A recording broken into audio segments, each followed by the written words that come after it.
doesn't necessarily mean just because you are a people manager, you are a leader. You can also be a leader, and most definitely, without being an actual people manager. To be able to, I want to say, be invited to the right meetings or being included in a certain group of people who bring things to the omnious table, we actually have to be much more than just designers. And for that, I think leadership plays a significant role, because you have to understand who you are, what the purpose of your team is. You have to understand from your peers, from other leaders basically, what they are bringing to the table, what their expectations of you and your team are, and in return, what you can expect from them. After a while, I realized there's much more than design to design.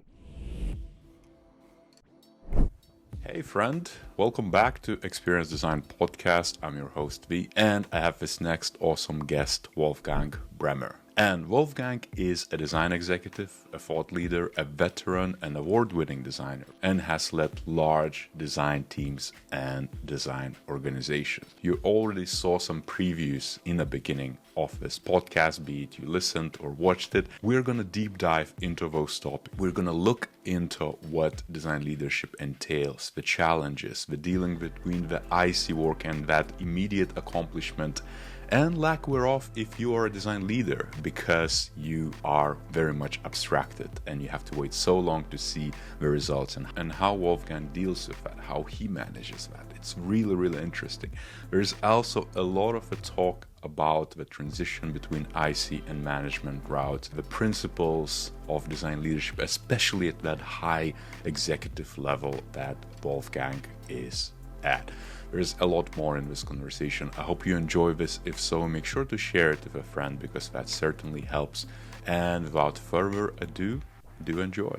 I really want to hear your takes on design leadership. It's fundamental core, but also what does that mean in terms of, this uncertainty with generative AI and design not doing that well in the industry, the jobs and things of that nature. To start off, it would be really interesting to hear, where did it start for you in terms of UX, but also leadership? Like, why did you want to become a leader? Because not everybody does, which is fair. Yeah, first of all, thanks so much for having me, V. It's really a pleasure being on the show. I don't know, actually. I was thinking about the preparation for the call, and I was thinking about where I started and where I'm coming from. And the one thing I realized is that I feel when I was younger, I didn't know what I want to do or where I want to go, or I did not feel like, oh, I need to be a manager or leader or any such thing. I felt actually quite lost when I went to school. What do I actually want to do with my life? Back then, I was like, I know what I enjoyed in school, like arts, for example, arts class. I really enjoyed, although I'm not an artist, like by no means. I like sketching and drawing a little bit, like small things. And I enjoyed speaking English, reading English books, watching English movies, which is interesting because in Germany, usually in the cinema, everything is dubbed. So everything is in German. So if you want to see something in English, at least back then, you actually have to go out of your way to achieve that. And I wasn't sure what to do. And nowadays, I feel when I see, let's say, young adults and talk with them, many of them seem to have a very clear idea of what they actually want to do, in which direction they want to go, what field they want to work in. And I'm always like, how do you manage to do that? Because that's totally not me like 30 years ago. No chance, So I'm always very impressed to see that people nowadays, or many of them, feel they know what they want to do and what steps they have to take to actually get there, and all these things. It seems that they have it all figured out already. So I'm quite jealous about this kind of mindset nowadays. And I was wondering why that is. Nowadays, maybe easier access to information, like, I don't know, the internet, YouTube, articles online, seeing what other people do, learning about their backgrounds and maybe their steps through failure to success or whatever. I feel like when I went to school, that wasn't, of course it wasn't there, but when you got something, it was maybe magazines or books. And if you're lucky, you maybe meet somebody who works in an industry you haven't yet heard about. But to me, back in school, it was like, I don't know what to do. I know what I enjoy doing, I guess. Computers were also still kind of new, I guess, so something with computers maybe and something visual. Yeah, and back then people were suggesting, well, if you like computers, you better study computer science, and I can tell you, I'm not a science person. I'm not that good at math, and neither do I enjoy it. So for me, it was like, computer science? Are you sure? I don't think so. So I was looking for something which somehow goes into that direction, but also kind of have other like facets to it, not just like pure math, let's say, and very logical thinking and these kind of things. So I actually started out doing, back then they had a mix out of computer science and business or economics, I guess. So I started studying that. And after the first couple of months, I realized that's totally not for me.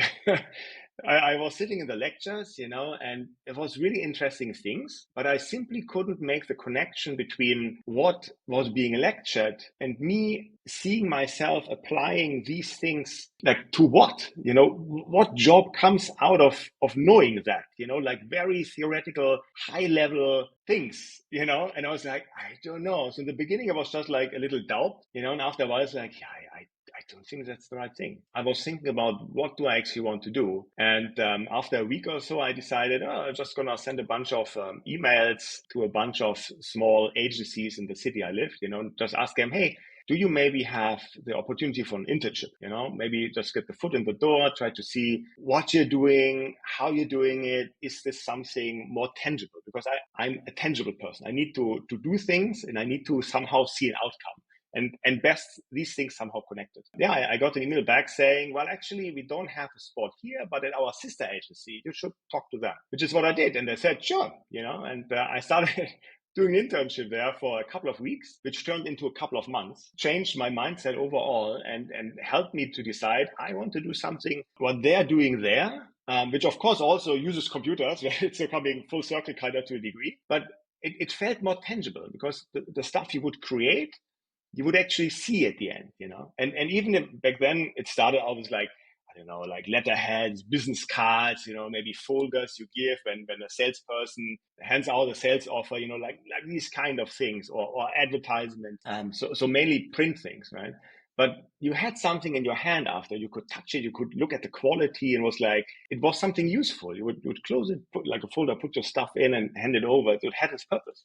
I think this is kind of how I stumbled into design, I guess. And then it intrigued me so much that I started studying it and kept working at the same agency for years, and then on the studying side, trying to absorb the theoretical part of things, I guess. On the working side, you had the practical things. But as I mentioned before, there was no thinking for sure like, oh, I need to manage a design team or lead anything. I was just happy of doing that stuff and having something to show at the end. It's like you create something and you have something, and hopefully somebody is going to make use of that thing you you just created. It's almost like what I like nowadays, besides work, and actually not that I like it, but I like the outcome, is doing the dishes, like in the evenings, sometimes, cleaning up a little bit the kitchen, doing a little bit the dishes. I mean, luckily we have a dishwasher, but just like a little bit here and there, because at the end it's like, oh, look, the kitchen is clean again.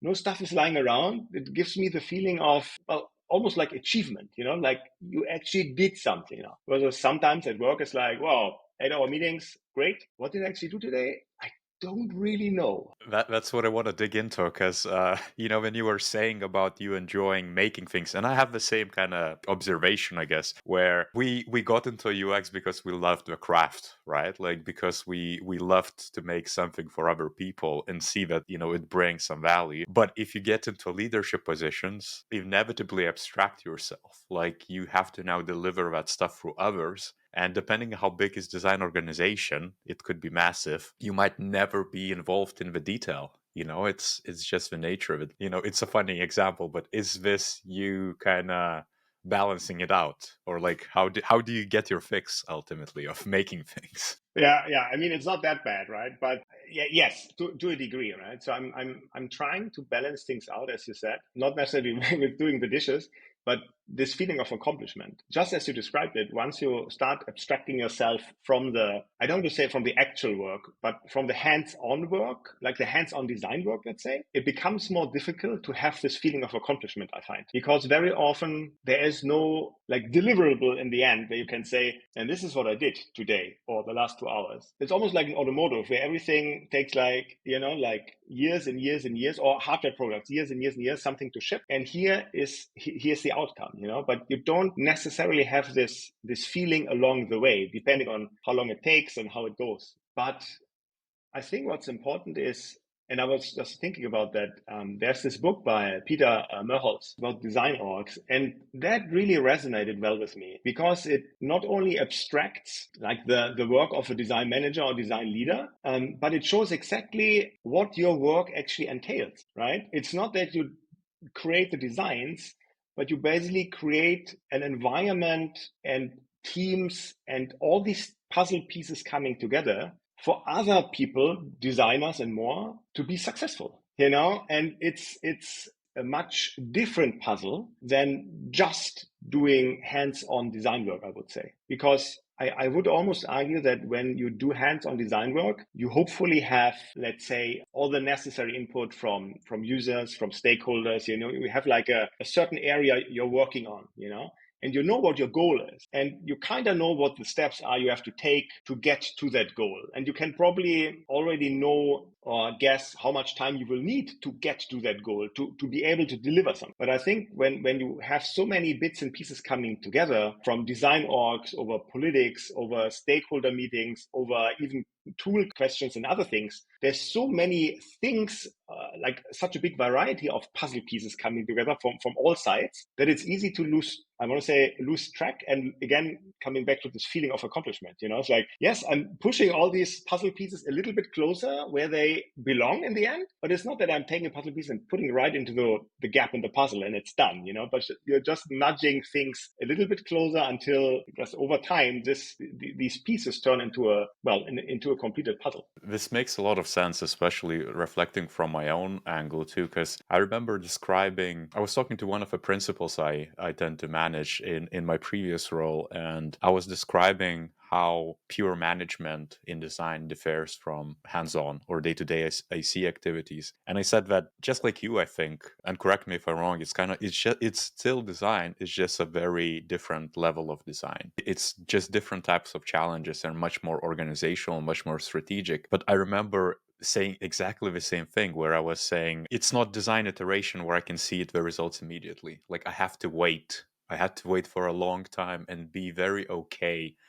for it to show results.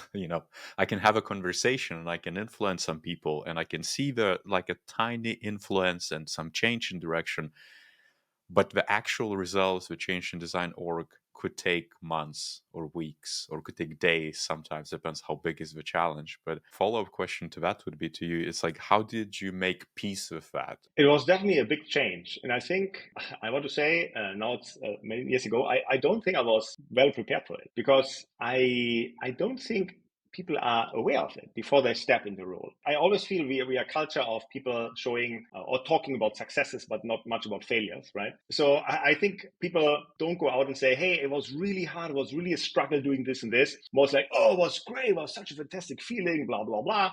So it's like, it's almost like becoming a parent, everybody says, it's going to be great. It's like, yeah, it is.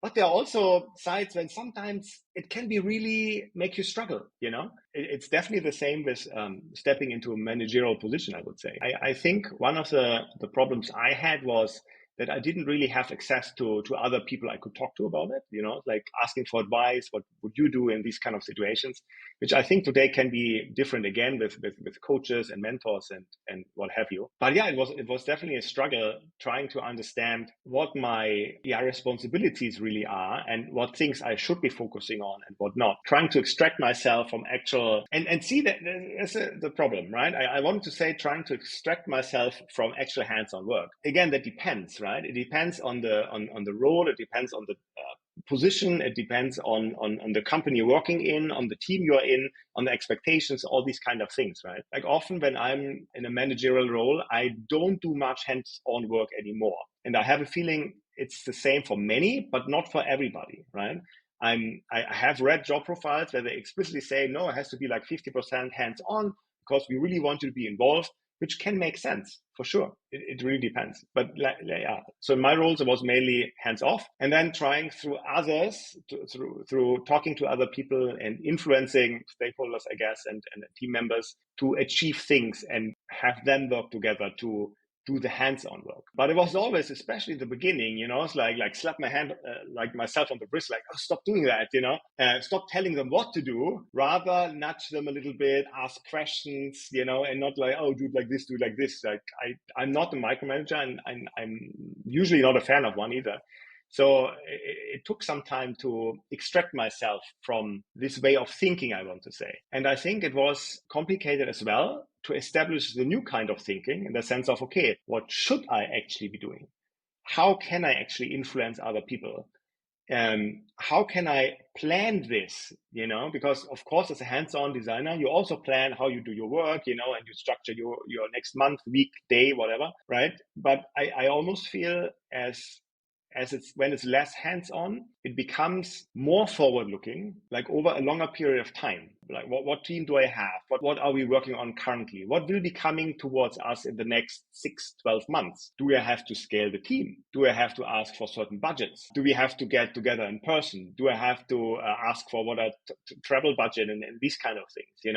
Are we good with the tools we're using? Do we need more licenses? And all this is just like the infrastructure, I want to say, like very base level. To just actually work, you already have to think of so many things you probably never thought about before or had to, and then it's about, stakeholder management, or what do people actually want? What is the goal of the business or this product currently, right? How can I be involved? How can I not only understand, but how can I help, I guess, make better decisions or help enable the other stakeholders make better decisions right from the beginning, right? Like via research, for example, and actually talking to people and bringing the information back, not necessarily making the decision, but informing the other people who then in return can make hopefully better or more educated decisions. But these things require planning and budget and time and resources of all sorts, right? And this has to be planned out and mapped out, and like, how does this all fit together? And then how does this go in parallel with the actual roadmap we have? And where can we, I don't know, sneak something in, I want to say, or where can we work together with other people? So there's a lot of thinking going on, which is not so obvious at times, I want to say. Right. So getting from this, okay, I'm doing this hands-on design today versus, okay, what are we going to work on in a month from now or 6 months? And what do I actually have to plan to do that? Is very different. And as we said earlier, while doing this kind of planning, you don't necessarily have the feeling often that you actually accomplish something. You're still talking, you're still setting things up. You're still, yes, bringing things into motion, but nothing really has been completed yet. And I feel you often only get this when doing the dishes, once something actually gets approved, let's say, right? So if you start with a tool, okay, we really want to switch from years ago, I don't know, Sketch to Figma, for example, right? Oh, need to talk to stakeholders, privacy and budget and all these kind of things. And if after months and months, finally it gets improved, wow, perfect. This is what I did for the last, I don't know how long anymore. But only then you get this kind of feeling that you actually did something. What I learned over time is you can have this feeling much more often, I feel, when you talk to people, when you talk with the people in your team. Because when you have regular conversations with them and you actually talk about, and not only about work, but about their motivation, their goals, where they see themselves in the future, how can you make these things happen for them and together with them, you get a much better feeling of what's going on. And you get a much better feeling of accomplishment because, in this moment, you're doing the most important thing. You're talking to these people and you're trying to do something for them, It's almost like when you're invited to a birthday and you pick out the nicest present for somebody, it makes you feel good to give this present. And it gives this sense of accomplishment, just like when you do hands-on work. And this, I think, is a side which is, or has been, at least for me, often overlooked from my previous managers. And also for me, maybe as a manager in the beginning, until I realized this is actually the most important thing I should be taking care of as a manager. I thought that maybe it's me, but I did find myself getting charged or excited by simple conversations and people. I think that's maybe one of the important parts. And I don't think anyone talks about it, to be honest. Like people and kind of like softer side of the things is kind of overlooked because we all want frameworks and we all want results, but like interaction, communication, caring, and building trust is like it's something we just almost like, yeah, it happens somehow. But to me, it's like it's paramount part of leadership, of management. And we can decouple the leadership and management, but it's still working with other people. Still you need to inspire people, still you need to be bold enough for them to care, and make them care ultimately, or like inspire them to care for something. But like those one-to-one conversations or forums where you interact with other people is, to me, is maybe like is a litmus test if you're a leader or not, or if you're a manager or not. It's like, do you enjoy it? Because it's not for everyone, I think. And you mentioned, I think, as well, if I got it correctly, that you could spend 8 hours on a call or on calls every day, right? Like, I presume you get the energy from there. Depends on the calls, but yes, I mean, so calls can be draining, right? Or meetings overall, right? And I think often people say, oh, meetings are so unnecessary. And, we read the articles about Spotify, or was it Shopify? I don't even remember. Like canceling all the meetings for the next year kind of thing. And you have to set them up again and only with not more than 5 people and all these kind of things, which they have a point. But I think like meetings with multiple stakeholders can be very good and very efficient, and simply have to be, because this is your one touch point where you talk with the other people and you make hopefully decisions, right? Opposed to the meetings where people arrive on time, large group meeting, then people say, oh, no, everybody's here, let's wait 5 minutes. And then you already know, oh my God, is this kind of meeting where it's just going to be draining all the energy out of me? Like one of those unnecessary meetings. The meetings, or the conversations rather, exactly as you described, where I get energized through, or where I get my energy from, are these one-on-one conversations with people, and it doesn't necessarily have to be people in my team.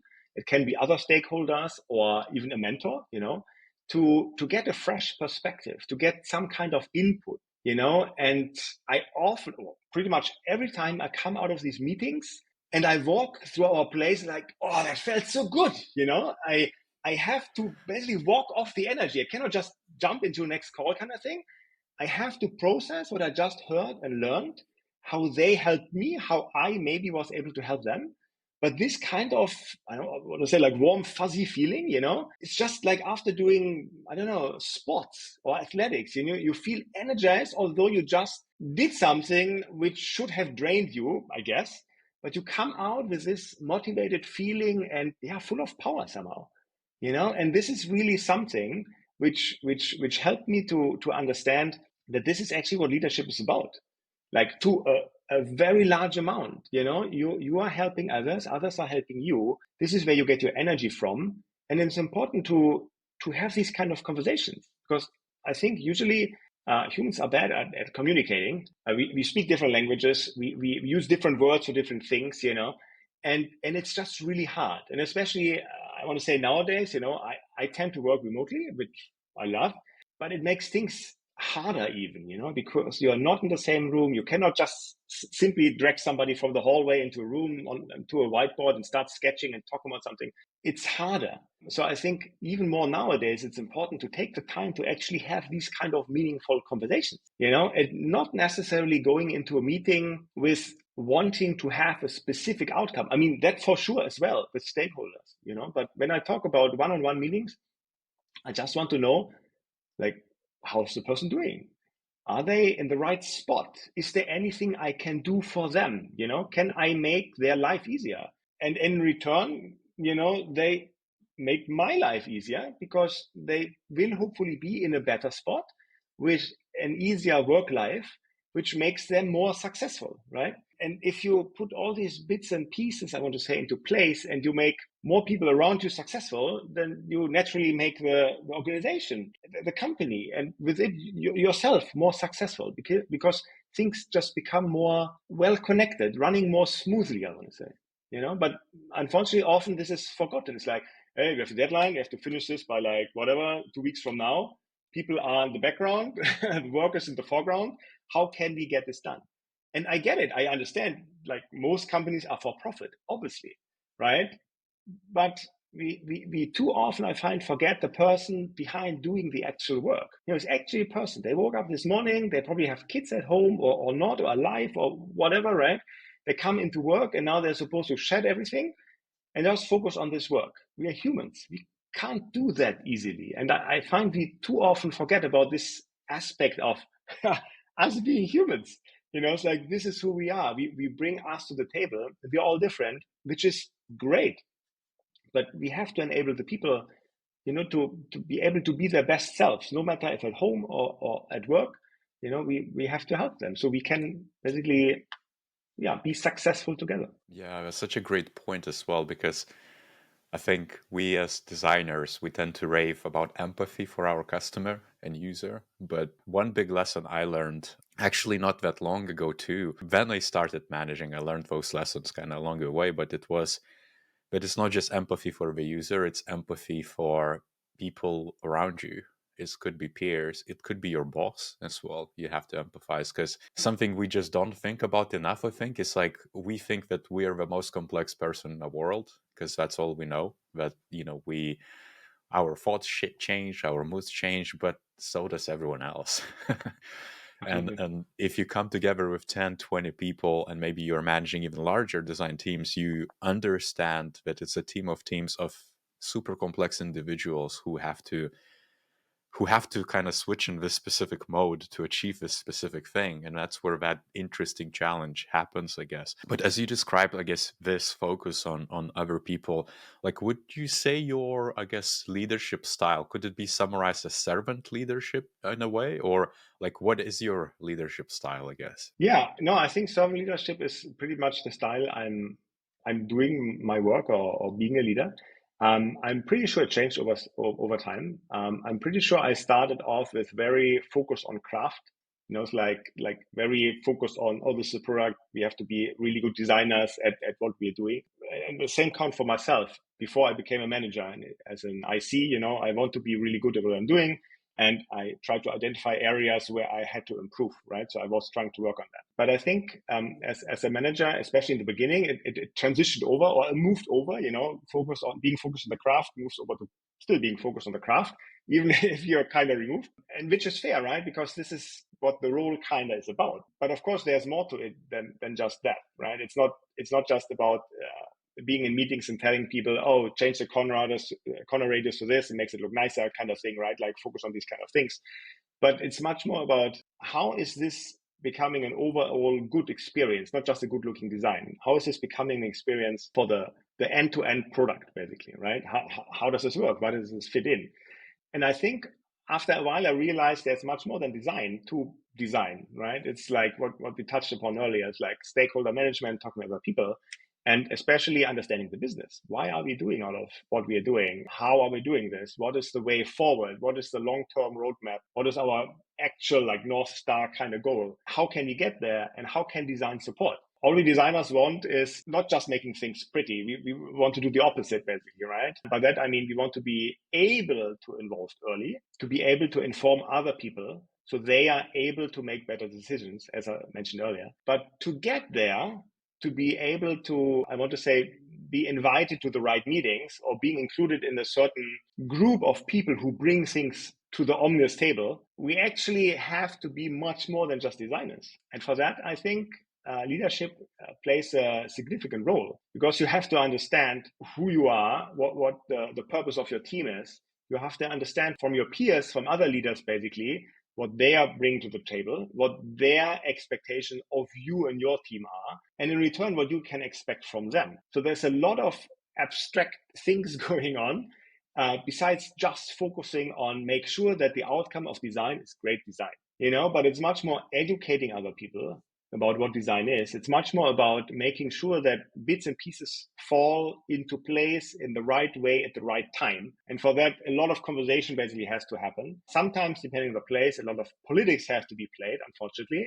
I'm not a fan of politics.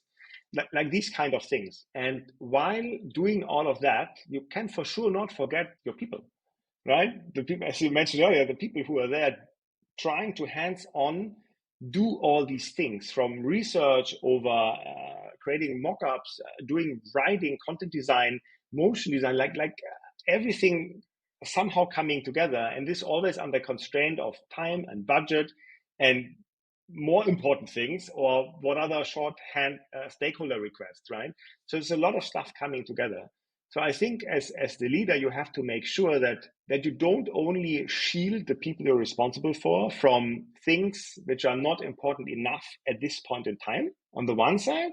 And on the other side, I would say trying to make as many meaningful connections for the people as possible, introducing them to other people, peers from the other areas of the organization, for example. Or if you happen to work in an environment where there's multiple companies, let's say, or brands working together, make introductions to similar roles from the other brands. How are you handling it? Can we learn something from you? Because I feel that often people feel they are alone. They have to solve something on their own. And they have to reinvent the wheel for that, because they might not have been in a situation like that before. How do I solve this problem? And they spend a lot of time then trying to solve the problem while the problem has already been solved. We're just not aware of it. So like bringing things, bits and pieces together, and bringing people together in a way that makes them feel valued, because that's what they should be, right?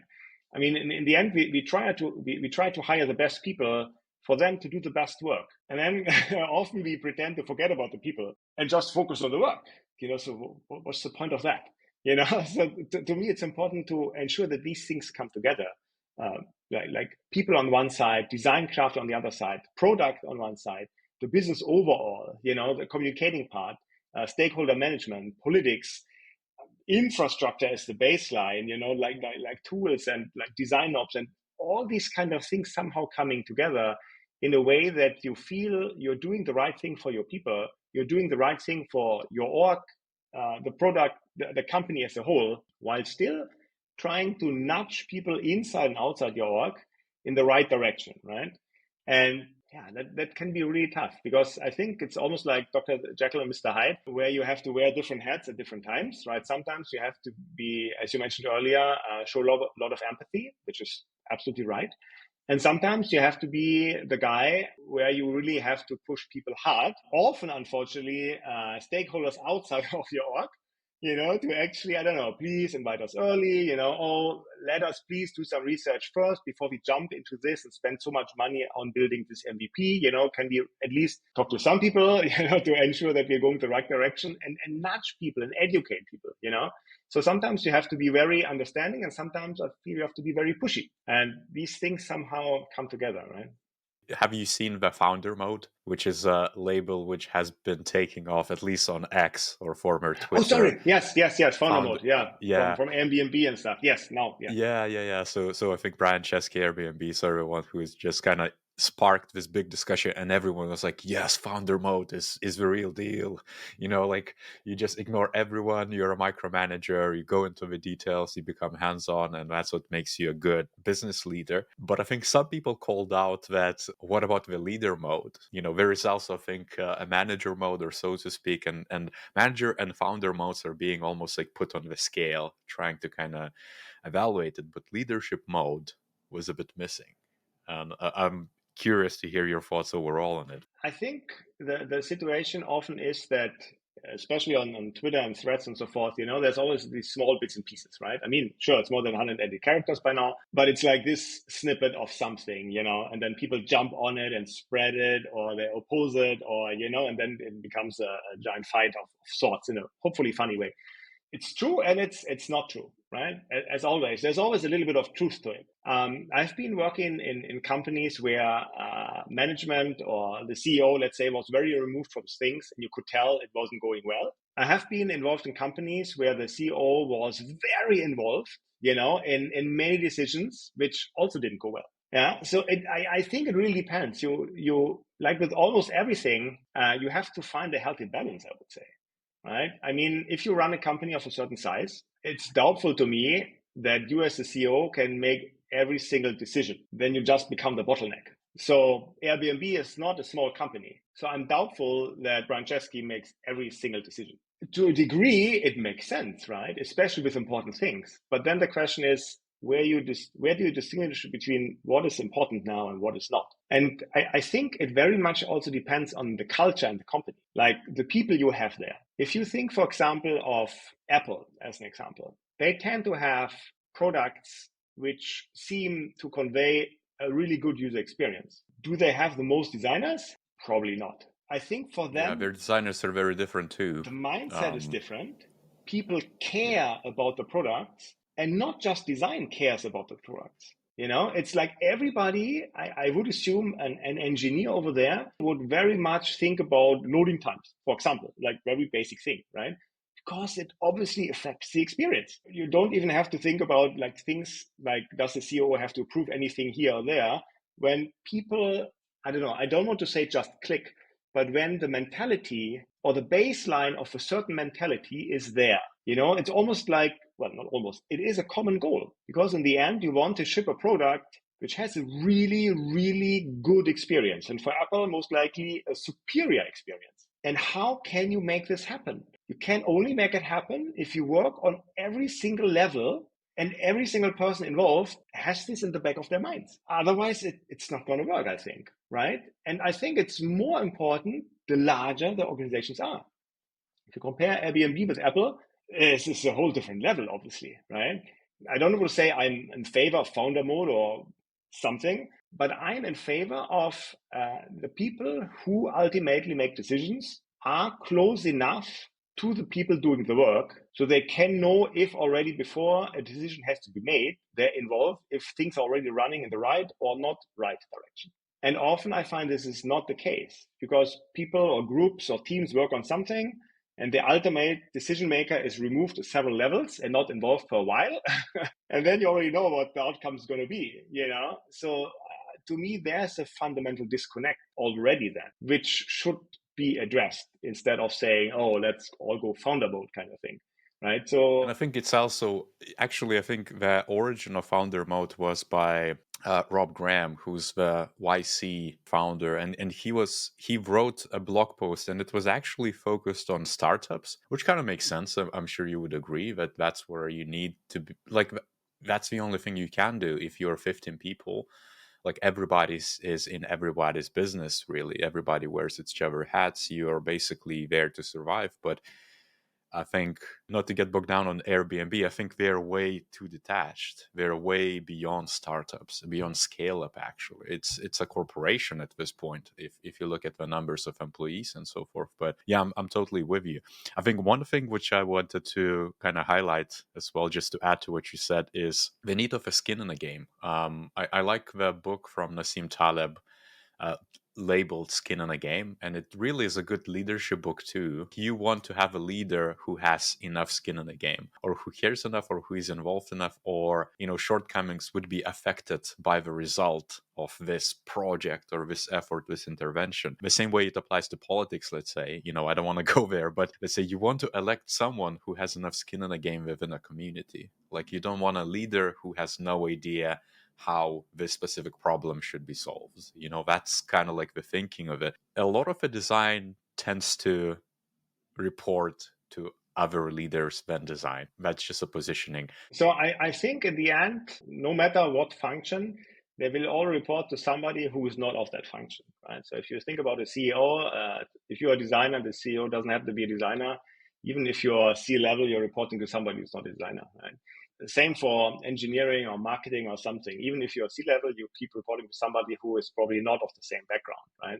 So I don't really have a problem with that, and I don't really see it as a problem, as long as the person who is being reported to, and no matter what function really, like if design reports to whoever, or marketing or engineering, right?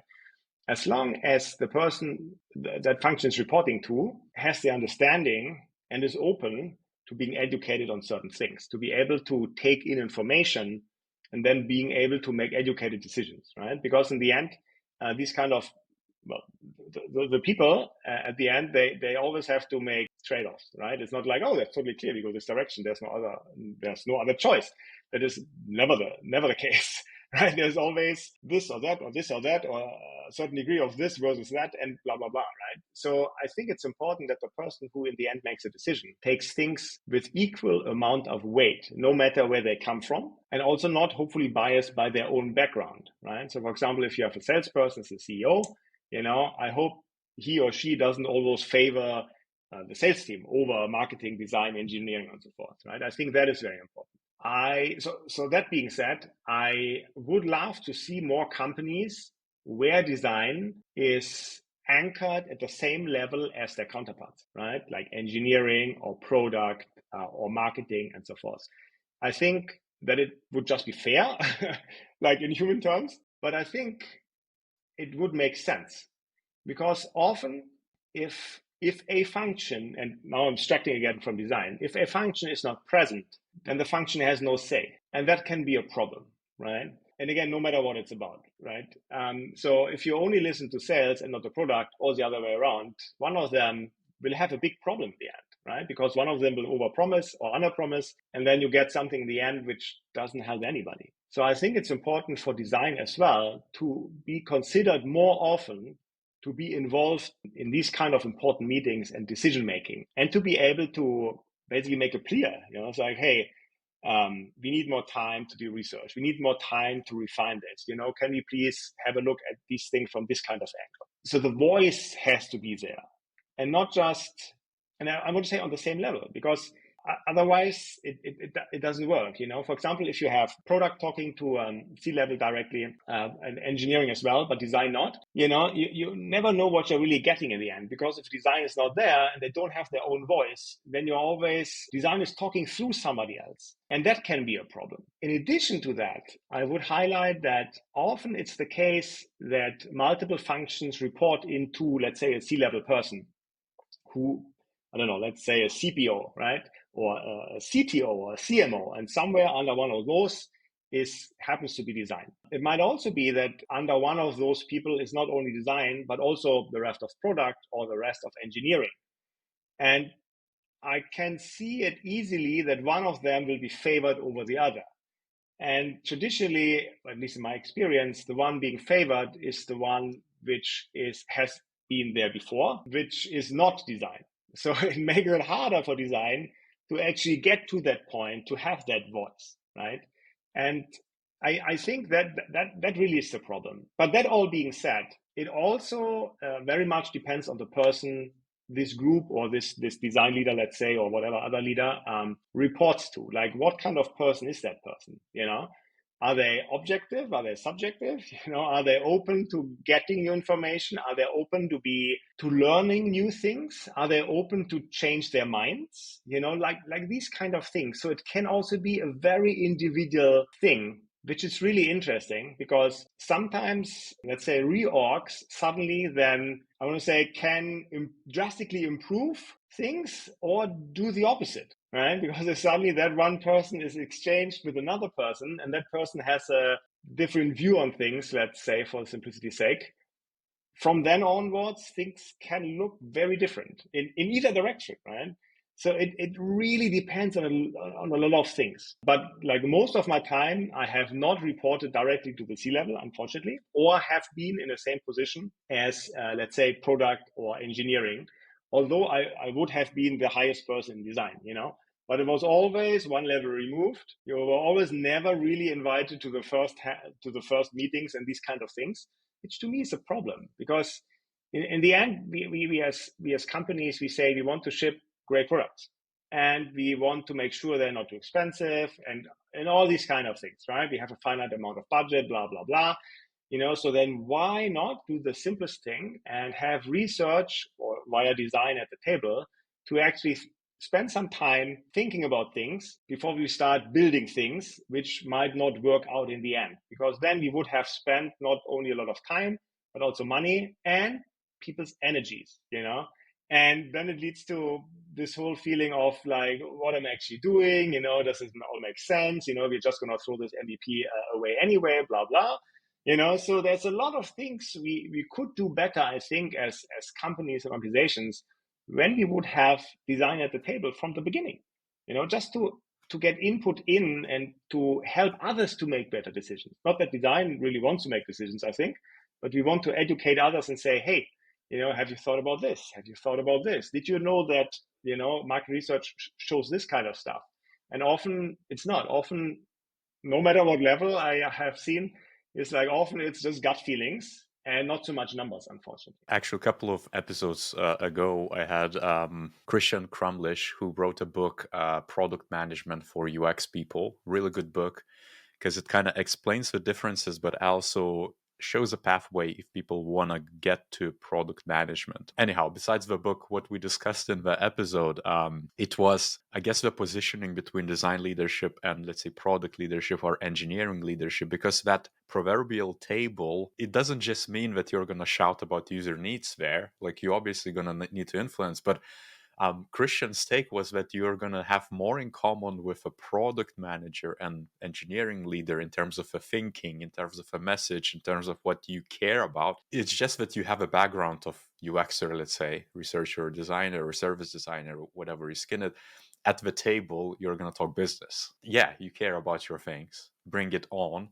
But it's not just going to be, I'm another designer, let's make this change. No, it's politics still. A lot of people want the table seat, but I don't think everybody's ready, if that makes sense, because it's very different. Absolutely, absolutely. And I think it's really like a chicken egg problem, right? Because how do designers get ready for the seat at the table if they can't have one? How do they learn what is being talked about at the table if they're not at the table, So it's really hard to, like, how do you prepare yourself as a designer, if I abstract it more, as anybody really who has not a seat at the table, to get a seat at the table? Because you are not at the table. You don't know what the other people have who are at the table because you're never there.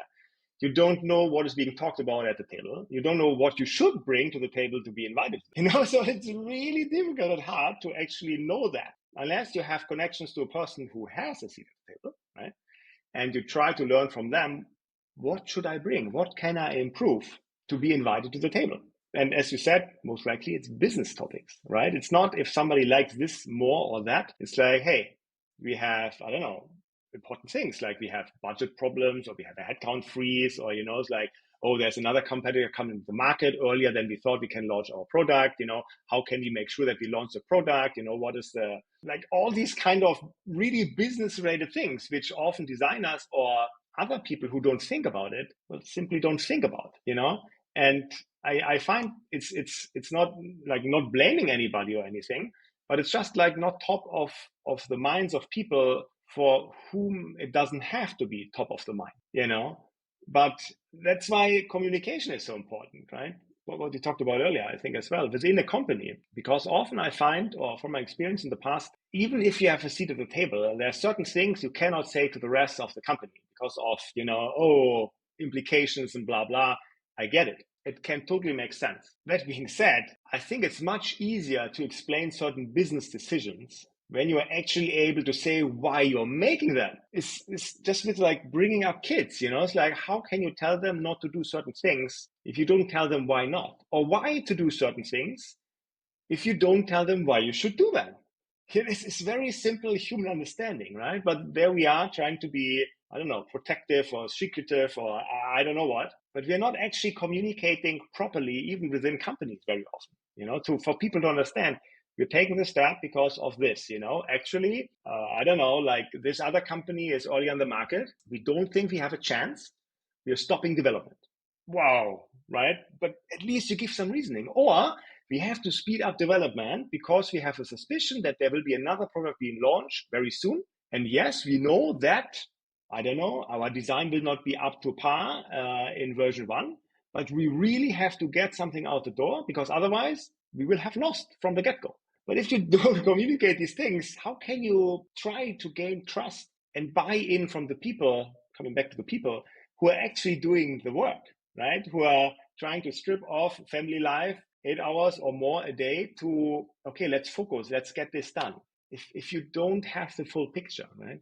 But then again, if you don't have the full picture, full circle, how can you be invited to the table if you don't know these things? What goes through my mind now is that a lot of people do start as a team of one, and you are already positioned as a design leader if you're a team of one. Obviously, you shouldn't take on a title of a head of design, like it has to come with due time, because like we're just not ready. Like the title is gonna, if anything, gonna put you back, because the next role you're gonna apply for eventually, it's not gonna count. It's just not gonna stand.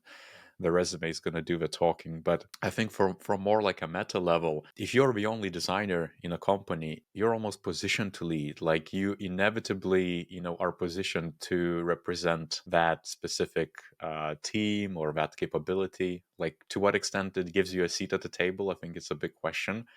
You likely are going to need to prove and fight for it, and probably even more, because the ladder is not created. You need to create a ladder, I guess. But I think, to kind of segue a bit, I'm really curious to hear your thoughts for advice, I guess, for budding design leaders, because I think there is a lot of uncertainty in the market too. With the layoffs, a lot of the design leaders have been laid off, affected. There is not as many roles. I think now it's kind of like picking up, so we see some head of design, some manager roles, at least in the UK. I think the States are also similar. I don't know about Europe, but what would be your advice, really? That's a really tough question to answer, to be honest, because I mean, I have been in situations where I felt like, okay, I'm in a leadership position now.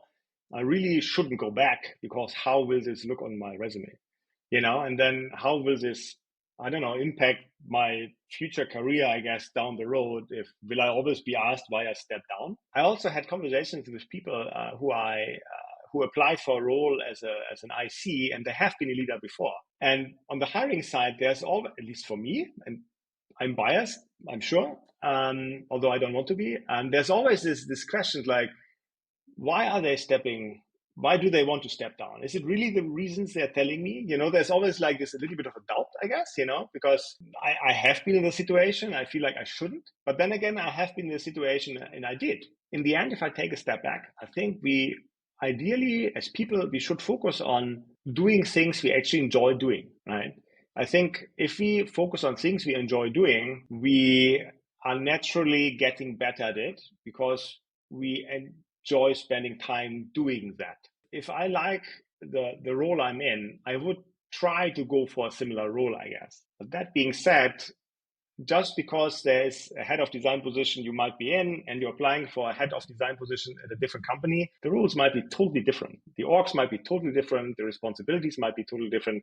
So it doesn't necessarily, or in most cases, it just doesn't translate one to one anyway. Right. And I think although many people strive to be in a leadership position, I find, as you talked about earlier, it's not always the easy thing to do. And it might not be the right thing for everybody, especially people who have not been in a position like this before. I think if possible, talk to somebody who has been or who currently is and really talk about their day-to-days and like over a couple of weeks, what are you actually doing? What are you working on? Does it fulfill you? What do you like most? What do you hate most about it? To hopefully gain a better understanding if this is something you might want to do. On the other side, on the IC side of things, especially years ago, I felt the only natural way to progress would be to become a manager, which today in many companies is not true anymore, luckily. And I think that is great because I think we also, just like in any other area, we need really senior individual contributors being really good at their craft, I mean, I have been working with really good visual designers over the year, or UX designers, or content creators, like writers who are really, really good at what they do, and they do this to a level where you look at the results like, this is stunning, this is amazing, and they get to spend the time doing what they like and what they're really good at, and none of this managerial things or politics or what have you, what might not be your cup of tea kind of thing. So I guess what I'm trying to say is not necessarily is changing back from a leadership role to an IC role seen as a negative thing. I think you should always be able to show at the end why you did it. If you step down, that you show what you have done in this time. What was your role and how did you impact something within the company or product? It doesn't necessarily mean just because you are a people manager, you are a leader. You can also be a leader, and most definitely without being an actual people manager. I mean, if I think about Google and Amazon, they have very like super senior individual contributor designers, and they rock at what they do, and they stand out in the company, and they are the go-to person for in their area, and they're just masters at their craft, and you can see the impact they have on the projects they're working on. So it's not necessarily seen as something like, oh, why did you not become a manager again, And a funny thing I would like to add is during my time at SAP, there was something which I really thought was amazing. There was this notion that you can become a manager, if there's a managerial role open, try it, But there was no problem stepping out of this role in the future, It's like I've seen it multiple times that a person took on the first leadership role, like in a managerial role, and after a year they were like, this is not for me. I don't like doing the HR side of things, let's say, And often I find the companies I used to be, there's like, well, the only way to change it, you have to go somewhere else, which is mind-boggling, Why would you lose such a talented person because of such a circumstance, So what they enable people is like, no, you can have your other role back, no problem, And I've seen people going back to individual contributors because they don't have to deal with meeting overload, with caring for other people to a degree, right? Like all these kind of things, which they really didn't enjoy doing, but they just didn't know it yet when they became a manager. So giving people this opportunity can actually be very healing, I want to say. It's also probably rare that people correct course, which is also unfortunate. Like I worked with some very good people managers or like very senior design leaders in certain companies, and it almost like was talking to like a soldier in a battlefield, where they would be reminiscing and saying like, why am I even doing this? I should just go and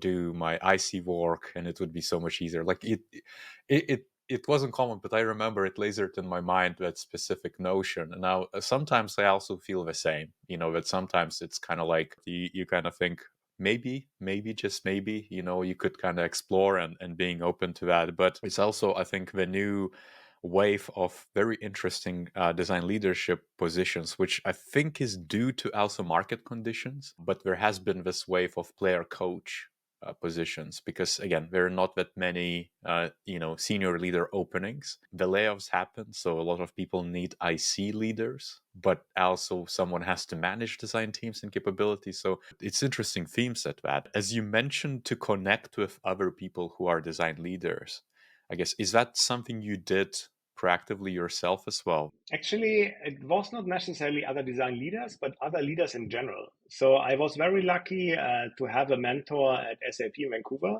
He was a very senior vice president, actually, of engineering, but with like amazing background. Yeah, and I was able to spend, I think, like every 2 weeks, maybe half an hour with him in person in the office to talk about things, And it was one of these meetings which made me realize, as mentioned earlier, which really motivated me to have these kind of conversations, because he had this view of things, he knew so many people in the organization that he could give input and advice and help me to shape a better understanding of the situation I am in this point in time, the team and the org overall, because I mean, SAP is a giant company, right? And the team is already big with like 1,000 or so people. The design team is also large, and then you feel like you are like this little needle in the haystack, and it's really hard to get a grasp on what's actually going on outside of my bubble. But he was really able to shed light on things, and I want to say correct my perspective on certain areas. I was like, oh, look at it from this side, or have you considered this? And like, look, no, I did not. It's like, well, that's a really good point. I didn't even think of it. So it taught me to not just, I don't know, trying to take a step back and try to be in other people's shoes to understand what's going on. And he also taught me why business at the table is so important, right? Because in the end, you're running a business. You need to be able to understand the business, to be able to add to it, right? So that was number one. I think that was super helpful for me. And I wish I would have had this or something similar much earlier in my career, to just have this kind of open conversations and input from other people. And again, not necessarily design leaders, but other managers, other people leaders, or other very senior ICs, just to, I want to say, get the reality check on things and get other people's perspective on things. And not necessarily only within the same company, but ideally also from other companies, because you want to understand how other companies, their mentality is, how their culture is, how they are solving problems, how they would approach something, or how they did in the past, and if it worked or if it didn't work.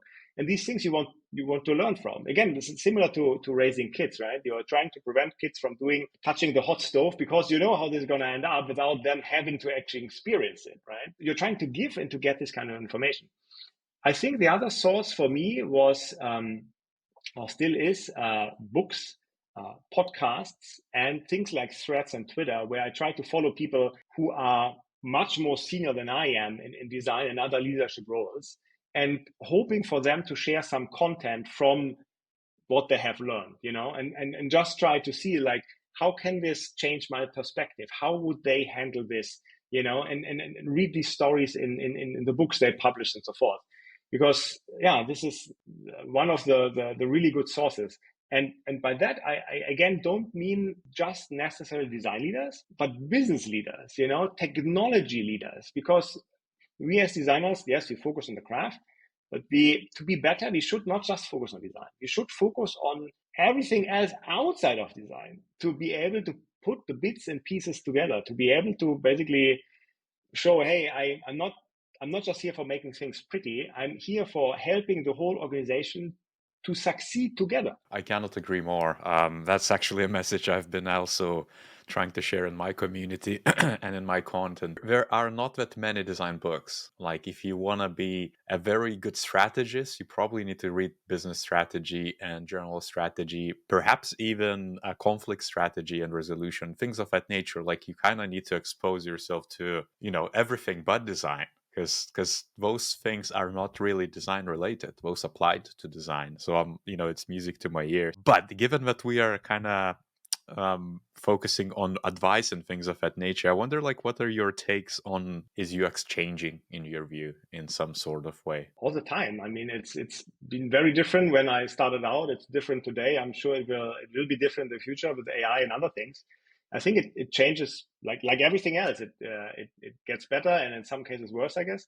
But no, it changes for sure. I think hopefully it changes for the better, in the sense of that we people get more, I don't want to say more say, but are able to talk to more stakeholders and inform them, talk about design, and I want to say, educate them to a degree. It's like why design is important, and why design is not just about design, but about experience, really, at the end, like a product experience, right? This is, you want to get the product experience right, and design is there to help you with it, just like engineering is there to help with it, and product is there to help with it, and marketing is there and sales to help to sell it in the end, right?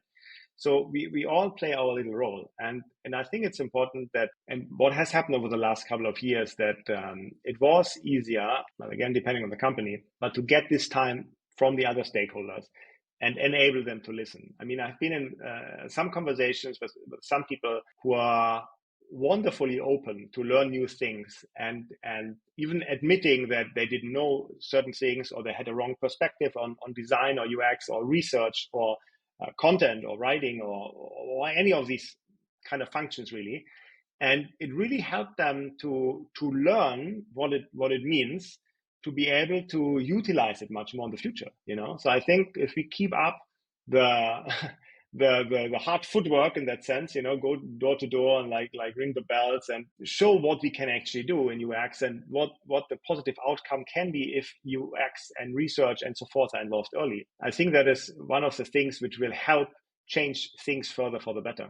The one thing I see more and more is like the topic of AI in that sense, right? Because I don't know, sometimes again I see like these short posts on Threads and Twitter, like, oh, my job is going to be, I'm going to be obsolete because, I don't know, ChatGPT can now draw a picture. I don't know, that seems very simplified to me, right? So I don't agree with that, like with this very basic statement. I think what I agree with is that it is a tool which we can use to make our lives easier. Just like Excel is a tool which was invented to make people's lives easier, dealing with numbers and formulas and all these kind of things, right?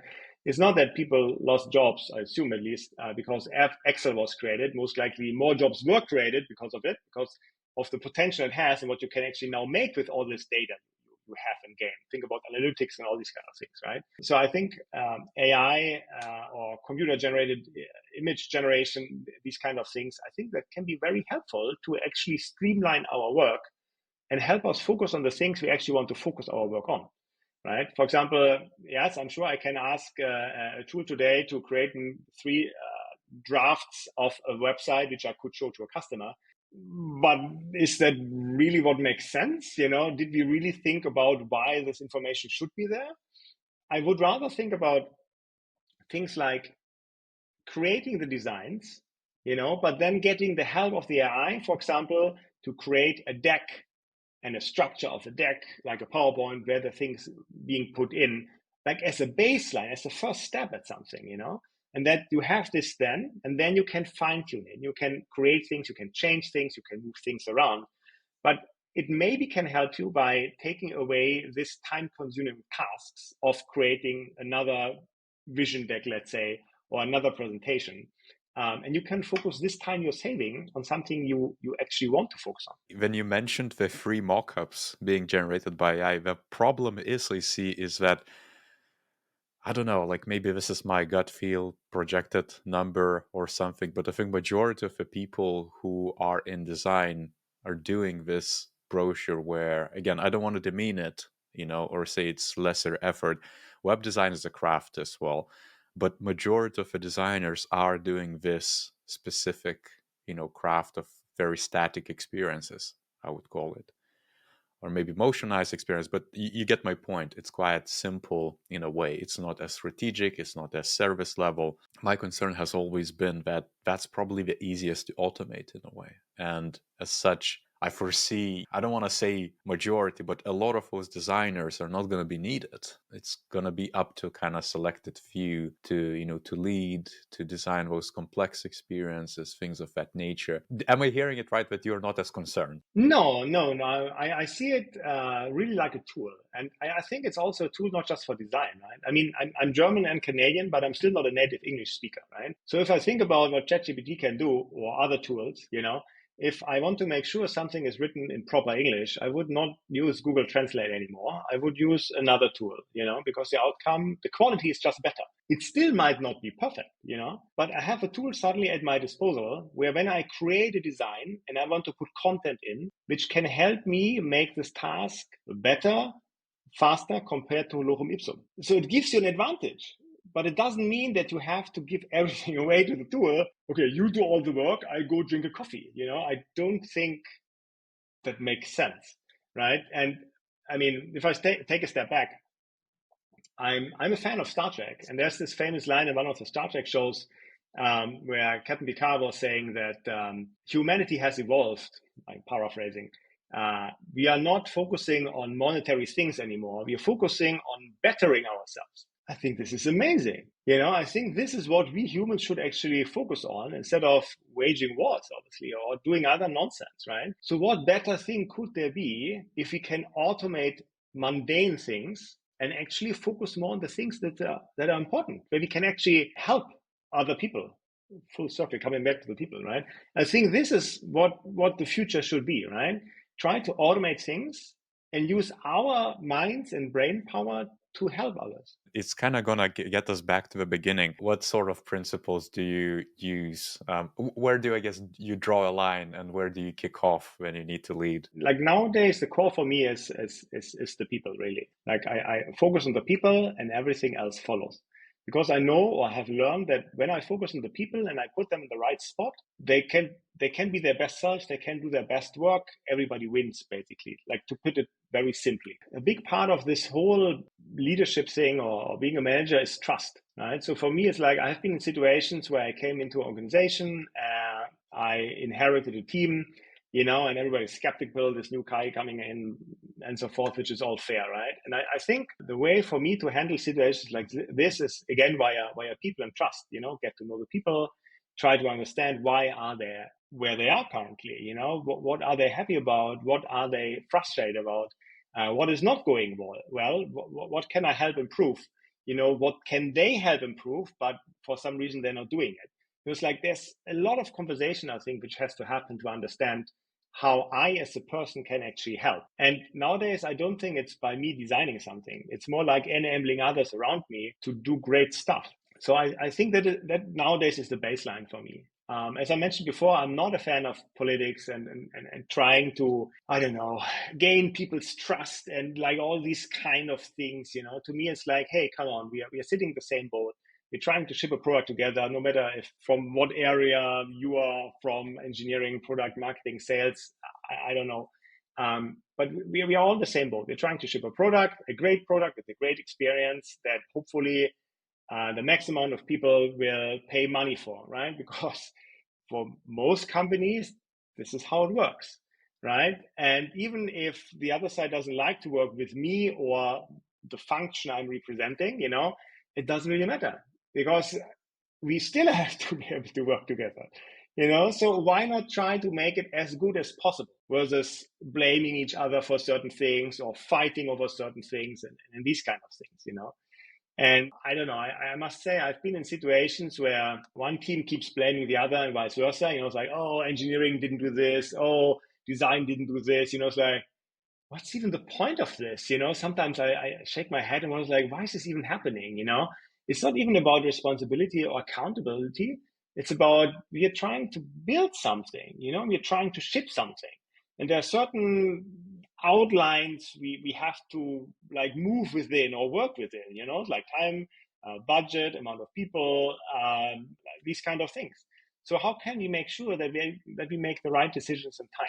And for me, it's mainly trying to, I guess, nudge people in the right direction and trying to make as good decisions as I can at the point in time with the information I have, knowing what I know. And but also not being afraid of being taught there's a better way of doing something, but the opposite, being open to learning from other people and seeing like, you're right, we should actually do this way because this is better, faster, the outcome is almost the same.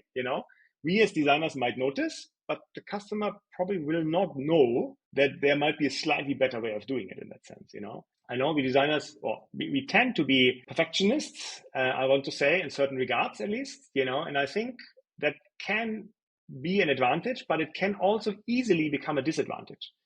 So we sometimes have to take a step back and check, wait, am I still doing the right thing? Does this make sense? For example, the amount of time I'm spending on designing this landing page, or should I already move on to something else, and these kind of things. It's just like a lot of moving parts, I guess. Thank you so much again for coming on.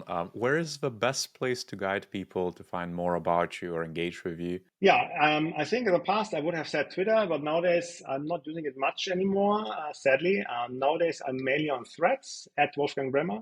And I think you can find me on any other social platform as well, LinkedIn and Awesome. anywhere. Awesome. So thank you so much again. Great Thank you chat. so much for having me, V. It was a big pleasure.